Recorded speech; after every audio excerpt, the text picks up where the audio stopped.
Comment faire lorsque le Product Owner n'a pas la disponibilité pour assumer son rôle de PO auprès de l'équipe? Est-ce qu'il faut justement utiliser un proxy Product Owner? Qu'est-ce que c'est que ce rôle de proxy PO? Et bien justement, dans cet épisode, nous allons voir qu'est-ce que c'est que ce rôle de proxy PO, pourquoi est-ce qu'il émerge dans certaines organisations, et enfin, quelles en sont les conséquences sur l'équipe Scrum. Je suis Jean-Pierre Lambert, coach agile indépendant, j'anime Scrum Life, la série YouTube qui parle des équipes IT et de l'agilité sans détour, et si c'est le genre de sujet qui vous intéresse, abonnez-vous. Ah mais c'est comment là? C'est User Stories je crois là? C'est énervant, moi j'ai autre chose à faire, hein. Ouais, puis j'ai pas le temps là d'aller voir les utilisateurs et tout là, de faire leurs ateliers, etc. Moi j'ai des bilans à préparer, j'ai des réunions à faire, hein. Gérard, tu peux t'en occuper parce que là voilà, moi j'ai vraiment pas le temps. Donc tu fais là leur machin, user stories, bidule truc, je sais pas quoi, tu vas voir les utilisateurs, etc. Voilà. Hein. Bah c'est bon, merci. Hein. Moi, je sais déléguer. Hein. Le rôle de proxy PO, on le retrouve souvent dans des entreprises qui passent à l'agilité. Pourtant, ce rôle n'est pas décrit dans le guide Scrum. Mais alors, d'où ça vient? Le proxy PO ou PPO en abrégé, eh ben, c'est une sorte de product owner allégé, voilà, avec un peu moins de rôle, de responsabilité. Encore une fois, on ne sait pas d'où il vient. Alors, parfois, on l'entend aussi sous la nomenclature de product owner adjoint. Généralement, c'est le même concept. Donc voilà, le product owner, il est décrit dans Scrum, il est décrit dans le guide Scrum. Il y a pas mal de choses qui sont écrites justement sur ce rôle, pas mal de responsabilités. Proxy Product Owner, lui, il n'y est pas. Ce rôle, on le retrouve souvent dans les grandes entreprises et c'est généralement une réponse à l'une des deux situations suivantes. Soit, premièrement, eh ben, il n'a pas le temps de tout faire, de tout ce que représente le rôle de Product Owner, parce qu'en fait, il n'est pas que Product Owner, il a d'autres rôles à côté en plus qui forcément lui prennent du temps. Quelques exemples de cas de figure, peut-être qu'il est uniquement Product Owner, mais Product Owner de plusieurs équipes. Donc forcément, c'est compliqué d'être à temps plein sur chacune des équipes. Peut-être qu'il est aussi développeur, donc voilà, il va falloir faire la part des choses. Ou peut-être qu'il a même un autre rôle qui n'est même pas cité dans le guide Scrum, hein, je ne sais pas, hein, chef de projet, directeur de projet, etc. Et donc, conclusion logique, il n'a pas le temps de faire tout ce qui est décrit dans le guide Scrum. Ok, ouais, là je change la... Ok, là je change la variable, tac, tac, tac, laisse pas... Ouais, quoi, qu'est-ce qu'il y a? Une question de product owner, ouais. Là, j'ai pas le temps, là. Dérangez-moi plus tard, là, pas tout de suite. Là, je suis occupé. Hein. Merci.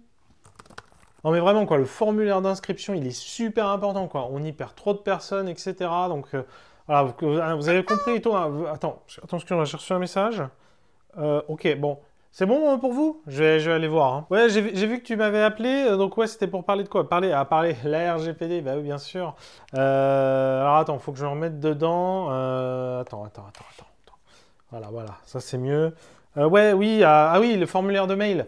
Oui, les données qu'on garde pas. Attends, parce qu'en plus c'est un peu... Ouais, ok. Ouais, alors est-ce qu'on a le droit de garder les données? Ouais, enfin, faut leur consentement, mais il y a quand même une situation où on a le droit. Attends, j'ai pas le truc en tête là.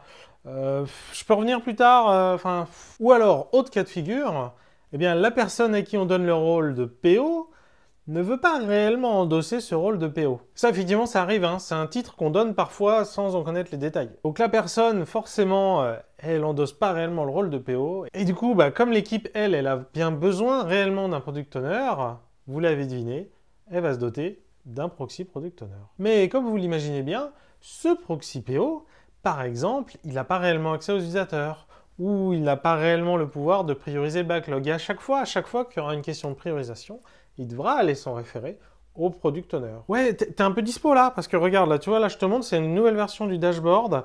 On hésite vraiment entre mettre ça là ou là, et, parce qu'en fait, ça dépend vraiment de l'usage utilisateur, tu vois, donc non, c'est pas bien, quoi. Je vois ce que tu veux dire. Ouais, ok, je vais aller voir le PO, je vais lui demander, et puis je vous tiens au courant de toute façon. Hein. Ouais, donc Product Owner, vous voyez, là, les développeurs, ce qu'ils me disent, c'est vrai que c'est assez pertinent, hein, on ne sait pas bien mettre à gauche, à droite, vous voyez, enfin, c'est vrai que ça dépend, les utilisateurs, comment ils vont l'utiliser, quoi. Donc, on fait quoi? Ah bah là, clairement, l'utilisateur, le service qu'on lui rend, le besoin qu'il a, c'est de voir la balance, quoi, voir où il en est, est-ce qu'il est plutôt dans le positif, plutôt dans le négatif. Donc, très clairement, c'est ça qu'il faut mettre en avant, tu vois. Ça... Mais sur le côté, on peut même le cacher. Vous voyez, quand on est sur mobile, typiquement, c'est les trucs qu'on met tout en bas. C'est pas grave, il scrollera s'il en a besoin aujourd'hui, mais ça, c'est cette chose-là qu'il veut voir, très clairement. J'ai bien vu le PO, j'ai toutes les réponses, donc ouais, c'est ça qu'il faut mettre en avant. Très clairement, c'est vrai, enfin, ok, on peut peut-être faire mieux en termes d'organisation. Parce que là, en tout cas, dans cet exemple-là, on voit bien que c'est pas très fluide, pas très optimisé, quoi. Alors revenons aux bases. Que nous dit le guide Scrum sur le rôle de PO? Alors, le guide Scrum nous dit que le Product Owner est le seul responsable de la gestion du backlog produit. Et cette gestion comprend l'expression claire des éléments du backlog, l'ordonnancement des éléments dans le backlog, l'optimisation de la valeur, l'assurance que le backlog produit est visible, transparent et clair pour tous, l'assurance que l'équipe de développement comprend les éléments du backlog. Et surtout, ensuite, le Scrum Guide explique que le Product Owner peut déléguer ses tâches à l'équipe de développement, mais il en reste responsable. Et donc, si par exemple, un des membres de l'équipe de développement a pour mission de rédiger les éléments du backlog, ou pourquoi pas d'ordonnancer les éléments dans le backlog, est-ce que finalement cette personne, ce proxy Product Owner en fait, ne serait pas juste un membre de l'équipe de développement? Et l'équipe en l'occurrence, elle est autonome, elle s'auto-organise. Elle pourrait décider de se structurer avec un proxy PO si elle pense, elle trouve, elle découvre que c'est une manière qui lui permet d'améliorer sa capacité à livrer des incréments de valeur. Le Product Owner, cependant, reste bien responsable de la valeur livrée notamment. Alors maintenant, cependant, même si c'est le choix de l'équipe de mettre un proxy PO dans son équipe, malgré tout le fait qu'elle le fasse, qu'elle en ressente le besoin, qu'est-ce que ça nous dit sur l'environnement dans lequel cette équipe évolue? Qu'est-ce que ça nous dit sur l'entreprise? En l'occurrence, c'est peut-être probablement pas très bon signe. Sur une équipe Scrum, qui respecte le contenu du guide Scrum, donc qui est donc relativement petite, normalement, on n'a pas du travail pour 2 Product Owners. Un seul Product Owner doit pouvoir absorber l'ensemble de la charge de travail. Sachant que, en multipliant les couches de discussion, puisque du coup on rajoute un intermédiaire entre l'équipe de développement et le Product Owner, on augmente très significativement le risque qu'on ne se comprenne pas, en fait. Et du coup, qu'on ne construise pas les bonnes choses. Oui, là, vous voyez, là, sur l'application pour réserver la salle, moi, j'ai besoin de changer la date et l'heure, en fait. Et là, du coup, ça, c'est un peu... il est facile de relancer. Donc, tu vois, l'utilisateur, lui, il veut changer l'heure, et je te laisse voir ça avec l'équipe. Du coup, vous pouvez essayer de faire ça rapidement. Merci à tous d'être là pour cette revue d'itération. Voilà, vous avez vu ce qu'on a fait, on a bien avancé. Je vous propose qu'on regarde la démo tout de suite. Voilà, alors, on a installé la nouvelle version. Voilà, on va pouvoir jouer. Vous voyez, on a rajouté du coup la possibilité de changer l'heure sur les rendez-vous. Donc, ce qui était quand même une demande, n'est-ce pas, les clients. Donc ça, c'est cool quand même. Ils l'ont fait vite et tout, c'est super. C'est bizarre quand même. Parce que là, moi, je change le rendez-vous et maintenant, ça me change juste le fuseau horaire. Donc, c'est pas... j'en fais rien, moi. Je comprends pas trop. T'es sûr? Ouais, effectivement. Ouais, c'est assez bizarre. Gérard, pourquoi vous avez fait ça? C'est pas du tout ce qu'il fallait? Je comprends pas, là. C'est quoi, cette histoire? Je sais pas, en fait, non. Quand on s'était parlé, c'est ce qu'on s'était dit, quoi. Mais, enfin, ouais, je comprends, mais... Et justement, un des rôles du PO, c'est d'éviter ce genre de problème. Et c'est bien pour ça que dans le guide Scrum, on nous dit que le Product Owner, ce doit être une personne, et pas un comité de personnes. Il n'y a qu'une seule personne qui prend les décisions et qui les assume. Évidemment, derrière, elle ne fait pas tout dans son coin, elle consulte tout un tas de personnes, mais en termes de responsabilité, c'est une seule personne. Et bien sûr, cette personne, ce Product Owner, fait partie de l'équipe. Alors parfois, la présence d'un proxy PO est vue comme une étape intermédiaire obligatoire dans le cadre d'une transformation d'organisation. Vous savez, c'est parce que c'est dans notre contexte, on ne peut pas trop y toucher.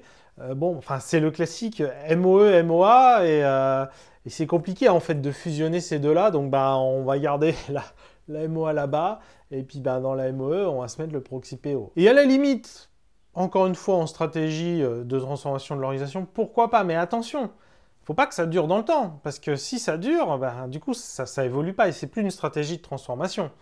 C'est juste, encore une fois, on a bien gardé la frontière entre MOE et MOA, et on l'a surtout pas fait bouger, quoi. Je comprends, il vous faut ces user stories, moi, j'ai pas le temps de les écrire, malheureusement. Gérard, heureusement, il est là, il va s'en occuper, ok? Bon, tu sais, je comprends que tu es vraiment surchargé, en plus, tu sais pas bien comment t'y prendre. Et il n'y a aucun jugement quand je dis ça. User Story, c'est quand même une nouvelle manière de travailler, etc. Donc vraiment, je comprends. Mais vraiment, c'est super important pour l'équipe que tu le fasses. Voilà, Gérard, il nous aide beaucoup, mais il nous apporterait plus en faisant autrement, en fait, dans l'entreprise, quoi. Donc voilà, ce que je te propose, c'est qu'on prenne un peu de temps en fin de semaine, voilà, pour se faire un premier atelier sur l'écriture des user stories. On essaie de voir ton agenda ensemble, peut-être comment on pourrait pas se réserver du temps, justement, pour l'écriture des user stories. Et puis, moi, je vais aller voir les autres préaux que je connais sur les autres équipes pour leur proposer de faire une communauté de pratique, parce qu'en fait, vous avez beaucoup de choses à vous apprendre les uns les autres. Hein. Voilà, il y a vraiment quelque chose à faire. Hein. Et ce qu'on devrait voir, c'est que si le PO a une vraie volonté d'être effectivement un PO, pleinement, eh ben, petit à petit, l'équipe va apprendre à se passer de proxy product owner. Et c'est vraiment important parce que si on ne fait pas ça, ben en fait, on va encore une fois rester sur le même contexte, sur la même manière de travailler, de fonctionner, et globalement, l'équipe, l'entreprise, l'organisation, elle ne va pas évoluer en fait. Elle va juste continuer de travailler de la même manière, sauf que maintenant, on fait de l'agile. Il y a quand même des cas de figure où d'avoir un proxy product owner, ça fonctionne. Il y a effectivement certaines entreprises où la présence d'un PPO fonctionne assez bien et apporte même un vrai bénéfice à l'entreprise. En vrai, dans ces cas de figure-là, ce qui se passe, c'est que la personne qui est PO, ou plutôt qui a le titre PO, qui a la casquette de PO, il a complètement délaissé le rôle, il a complètement tout délégué, toute la responsabilité à ce PPO. Et en fait, ce proxy product owner, c'est un vrai product owner, même si, effectivement, il n'en a pas le titre. Donc, si on en revient aux définitions du guide Scrum, donc ce product owner qui ne met pas la main dans l'équipe, c'est juste une partie prenante. Alors voilà, tu vois, on l'a fait comme ça, la création de compte, du coup. Qu'est-ce que tu en penses? Voilà, on a quand même un petit doute sur le fait, est-ce qu'on ne donne pas un peu trop d'informations, mais ouais. Qu'est-ce qu'on dit? Ouais, non, ça me va, c'est pas mal. Je pense que c'est tout à fait cohérent avec les chartes qu'on s'est données au niveau de la communication, au niveau de l'entreprise, tout ça.